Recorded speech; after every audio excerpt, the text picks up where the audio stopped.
Hey guys, happy Tuesday. Hi, everyone. How are you? We are super excited to be with you this Tuesday afternoon, as always. So, last week we talked about 5 ways to guarantee on time rent payments. We talked about things like accepting credit cards, reporting rents to the credit bureaus, rent default insurance, serving eviction notices immediately, all those sorts of good things. This week we are switching gears and we're talking about different real estate investing niches and how they compare. So we're going to go through things like manufactured homes and Section 8 housing, short-term rentals, raw land, mobile home parks, all that good stuff. So as you guys join us, please let us know where you're tuning in from. Don't hesitate to fire questions at us. This is an interactive broadcast. This is not your typical pre-recorded in advance podcast. This is all about you guys. So say hi to us. Let us know where you're tuning in from. Fire your questions at us. Absolutely. So, Denny, let's jump right in here and start with something that is a little bit more mainstream compared to some of these other real estate niches that we're going to talk about. Let's talk about Section 8 housing, which is not too far from the normal rental investing that you and I talk about. So, can you walk us through some of the pros and cons of Section 8 housing? I mean, the pro is why I think most people get involved in it, especially in neighborhoods that are harder to rent out, and that is that it's guaranteed rent, or at least, like, depending on where you are, 80 to 85% of the rent, um, and that's great. But unfortunately, you have to take the good with the bad, and there are some challenges with Section 8 housing and a lot of red tape. You're dealing with a government entity here, the government. So there's a ton of paperwork, inspections out the woohoo, and then they come back at you and tell you to fix this and fix that and fix this and fix that. So I mean, there is a lot, and some of the stuff they have you fixing is kind of ridiculous in my opinion only. And if you have a problematic tenant, it can be really, really hard to evict them. So that's a big one too, because I mean, it's not just non-payment of rent. There's a lot of other reasons that a tenant can cause problems, and sometimes the non-payment of the rent is the easier part of the spectrum. It's these other areas that are hard anyway, but when you have a Section 8 housing, it's harder. So, I mean, I've worked with Section 8 tenants before, and my experiences have mostly been negative. You do get that guaranteed rent check every month, or at least for a portion of it, but it comes with all kinds of other problems, like you said, Denny.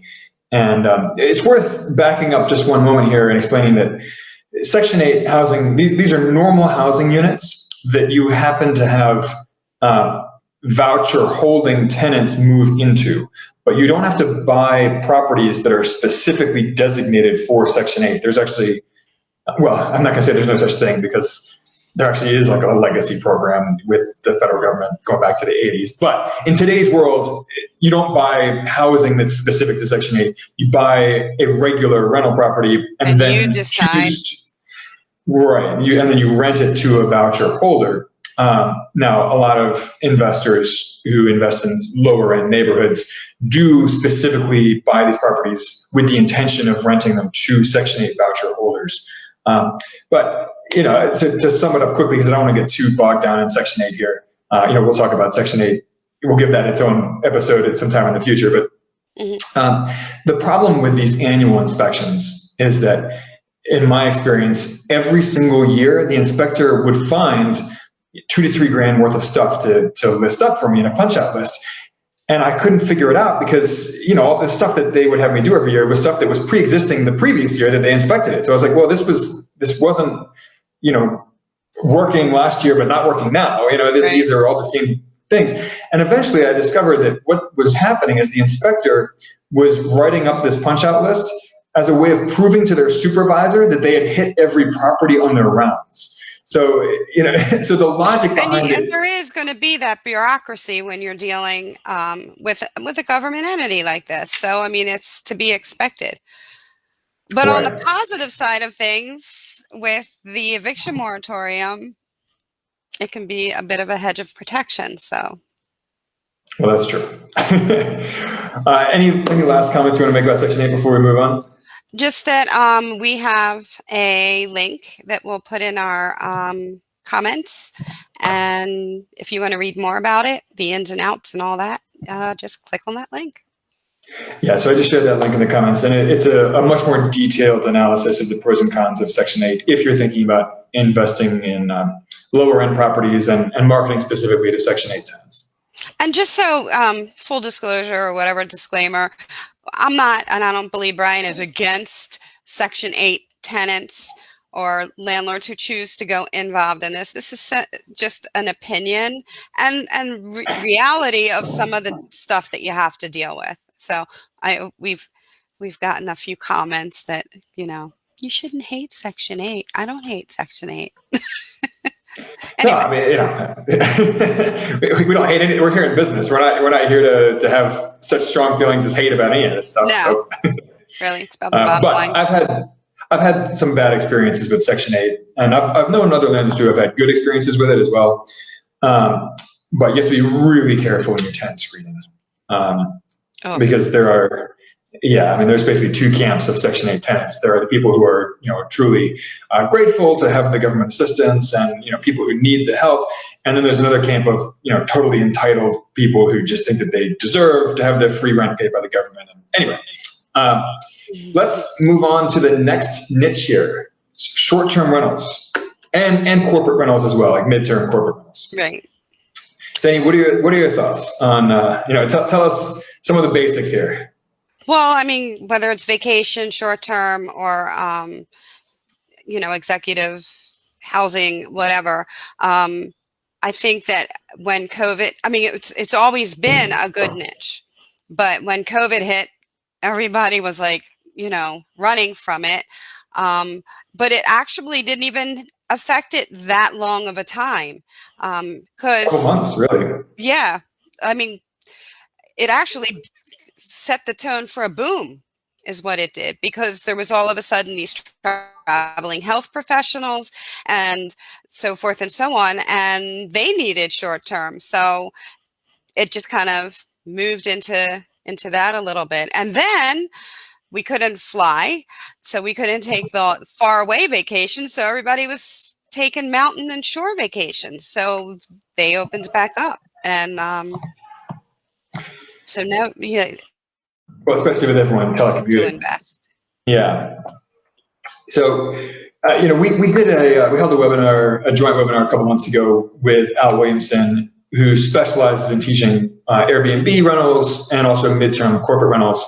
So I'm going to share a link he's got an entire course and program all about it, including how to build a short-term rental business without actually buying any properties. It's an awesome system where he uses rental arbitrage to build a portfolio of income properties without actually having to buy those properties. No down payments required.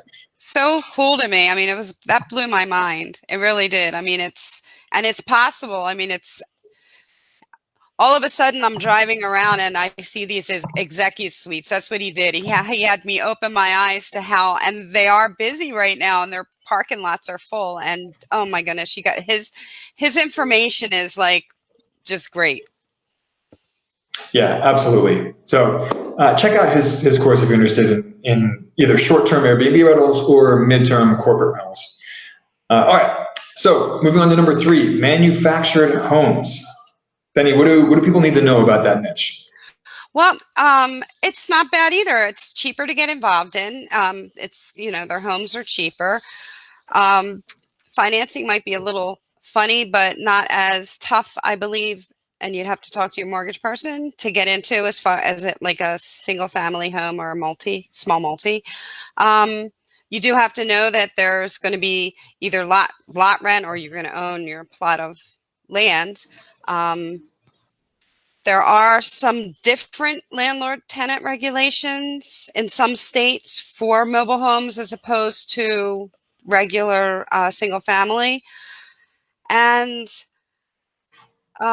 you really need to check this out, because I've seen people get in trouble with it. Is a lot of them have, they're like condos, and some of them don't allow rentals. So you just got to be careful that you don't just impulsively buy one without finding that out first, because then you're stuck with it and you don't have anything to do with it. And that's pretty much it. It's a great way to get involved. Yeah, with a lower down payment most often and a lower purchase price. Rewinding a second here, Christina Quillen says it was bad in city areas where there were restrictions like New York City, but there was a boom in short-term rentals in suburban areas away from the big city. And of course, as you mentioned, Danny, some of these vacation areas, particularly in the mountains or on the shoreline, as people could telecommute, they got out of some of those big cities like New York City, like LA and San Francisco and Chicago, and they hunkered down in these beautiful resort towns and just worked from there for a few months, and in many cases moved there permanently. So, yeah, and one other last thought about buying short-term rentals or mid-term corporate rentals. You can switch the use of these rental properties back and forth as the market conditions change, right? So you can buy a property intending to use it as a long-term rental or intending to use it as a short-term vacation rental. And you can play around with different uses for that and just see where the cash flow is better for you. Maybe if cash flow is better as a rental property or as a long-term rental property. Or maybe it cash flows better as a vacation rental. So you can buy these and switch, you can experiment with different uses. If Al Williamson were sitting here, he would tell us that, by far his best returns always came from corporate rentals. People like travel nurses or business people who are traveling for a few months at a time. So, but you don't have to lock yourself in to the use with these properties. You can experiment with different rental uses for these. Absolutely. So switching gears away from manufactured homes, one of the most popular investments over the last couple of years has actually been mobile home parks, where you buy the entire park. And we'll share a case study here in a second, but nearly 6% of the US population, close to 18 million people, presently live in mobile homes and mobile home parks. So it's a sizable chunk of the population. And according to Arianomy, easy for me to say, it's actually these mobile home parks offer the highest cap rates of any type of income real estate. That's crazy. So yeah, and we'll share a link here to cite that. To cite them. But yeah, I mean, these have been discovered, for a long time, these were kind of considered lowbrow investments and there was no prestige associated with it. So people kind of thumbed their nose at them. But the fact is these mobile home parks perform really well. They perform better than, according to some sources anyway, like Arianomy, perform better than any other type of income property. So the case study here that I want to share, it's from a blogger that I really like, Mr. 1500 of 1500days.com. So I'll share both the original post outlining where he bought this mobile home park back in 2017, and then I'll share the more recent post where he does a post-mortem after selling the mobile home park a few months ago. He sold it, I think, in January 2021. But he and his partners bought this trailer park for $170,000, and they sold it for about $350,000 over the course of 3.5 years. Wow. So it was more than a 100% return. Now, that being said, they did put a lot of work into cleaning it up. They got rid of the deadbeat tenants. They spruced up the grounds a little bit. They professionalized the management of it. So they did put in some effort here. But it's not like buying a shell and then gutting it and totally renovating it. This is more like cleanup and professionalization of the management. Ground and yeah. Right. So we're not talking about the same kind of renovation budget here. It's more just professionalizing it. But yeah, it's a super interesting pair of articles, both, the initial purchase of it and then the post-mortem of, what exactly they did, what went right, what was difficult or challenging, and of course their profits on it, which is fun to see. So And if you're not familiar with Mr. 1500, check out 1500days.com. It's a cool blog. It's a FIRE blog, financial independence, early retirement blog. Anyway, good stuff. So yeah, check out mobile home parks as a niche if you've never considered them before. There's good money to be made there, and they have skyrocketed in value over the last few years. So you could make a case, all the easy money has already been made there, but I don't think so. I think it will continue to rise rather sharply, and potentially much more sharply than your typical single-family home values in the U.S. All right, moving on to number 5, self-storage units. Denny, tell us a little bit about these. It's crazy. I was telling you before we came live that my husband is a contractor, and he was working for somebody who owned a self-storage unit nearby, and they have seen such an uptick in occupancy, and overall they generally have definitely more of a vacancy than a apartment complex or whatnot. And I started to delve into it a little bit, and it's booming right now. I guess people have stuff, and I don't know. They put them in storage, and I just saw that it was an over 87.65 billion market in 2019, and they're expecting it to go to 115 billion in 2025. So that's not crazy. Very far from now. No, yeah. It isn't. And there's no need to evict. You send a notice out, a couple notices, and then you sell their stuff, and you could make money on that too. I mean, they have that show, I forget what it's called, but it's where they auction off the insides of a storage unit. So I mean, it's a business, and there's not many repairs. I mean, it's like a cement little hole that you're and in some cases you're just letting people park mobile homes or whatnot on a lot. So there's like little to no repairs and hardly any management. I mean, most people, it's all electronic now. You just buzz yourself in, go to your unit, and leave. So you don't have to have people there all the time, and it's not a bad idea. Yeah, not at all. And there's virtually no risk of tenant damage to the property. You're not going to have maintenance calls at 3 a.m. You're not going to have noise complaints. You skip all those hassles. It's not regulated the way that residential real estate is regulated. Denny and I have gotten away from residential real estate in some of our own investments. And I can't speak for you, Denny, but for me, part of it is about getting away from the heavy regulations in residential real estate and the anti-landlord climate right now and vibe out there. But you don't have to worry about any of that stuff with self-storage units. And to circle it back around to what we were talking about a few minutes ago, I think we are seeing higher occupancy rates among these self-storage units because people are moving, and people are so much more mobile today than they were 15 months ago because so many more people can telecommute, right?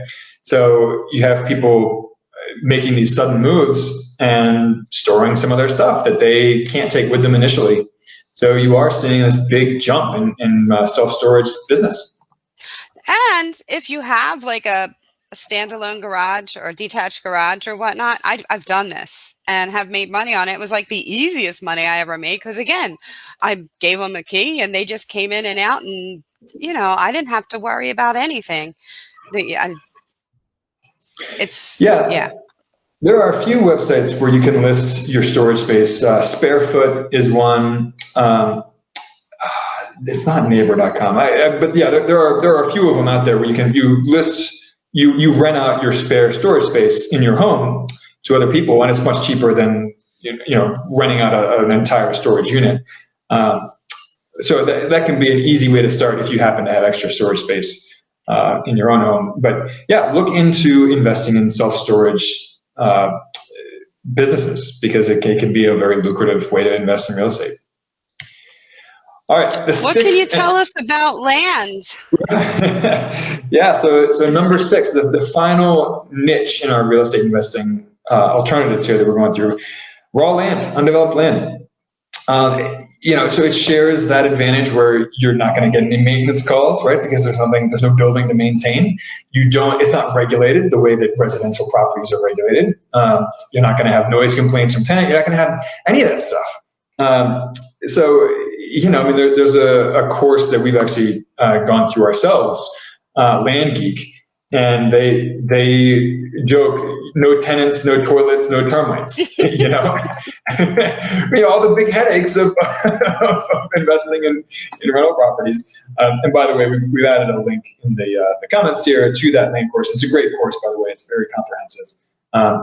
And what they go through with you is how to buy properties that are in land parcels that are in tax sale at 25 cents on the dollar, basically. And then you turn around and you can either wholesale them to other investors, or you can sell them retail to neighbors or to people who want some extra land in the countryside. You can earn between 100 and 300% returns on these properties. So the returns are much higher than for residential real estate. And that being said, there is a lot of work involved in this. You're sending out mass mailing campaigns. So in some ways, it's very much a business. To say the return on investment on each lot may be super high, but you also have these ongoing, business expenses such as the mailing campaigns and so forth. And there's some work involved in the due diligence, of course. Right. But it's a great business model. And once you get it down, it runs a little smoother, so it isn't as time intensive. Yeah, absolutely. And you can automate a lot of it. You can delegate a lot of it to virtual assistants. And we're going to share a second land course here as well that we like. Our friend Seth Williams over at RE Tipster has a great land investing course as well. Super knowledgeable guy. There are not many people in this country that know more about land investing than either Seth Williams or Mark Podolsky. These are like the two experts on land investing in the U.S. So check out those two courses if you're interested in land investing. And by the way, when you buy land parcels, each individual parcel can be quite cheap. Denny and I, we've bought some land parcels for between $500 and $1,000. And it's probably for like an acre or two of land a piece. Which blew my mind, to be honest with you, when this, we started First Easy. Yeah. So, the last one that we bought, we paid about $1,000 for it. And our estimates are that the retail value is between $5,000 and $7,000 for this lot. So the returns on that lot are going to be quite nice. We're going to pop a bottle of champagne when we sell that parcel. But it does not take a lot of money to invest in raw land, is my point. So if you're not working with a lot of money and you're looking for an inexpensive way to get started in real estate investing, raw land can be a great way to do it. Denny, what did I miss there as far as land investing? Is there anything you want to add to that?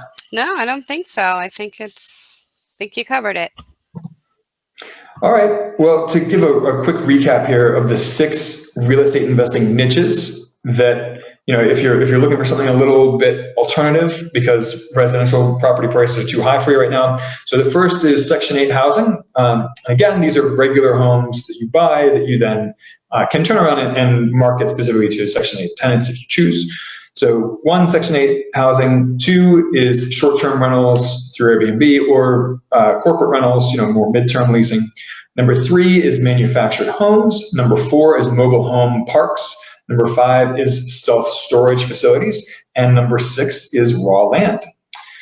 And next week, by the way, we are bringing on a special guest, bringing on Allie Boone of Hipster Investments. And Allie is going to talk to us all about turnkey investing long distance. She operates a turnkey rental company that, they source turnkey properties all over the U.S. They've got some in Chicago and Texas and Indianapolis. She works all over the place. So her company, Hipster Investments, all long distance turnkey rental properties to help you buy properties out of state.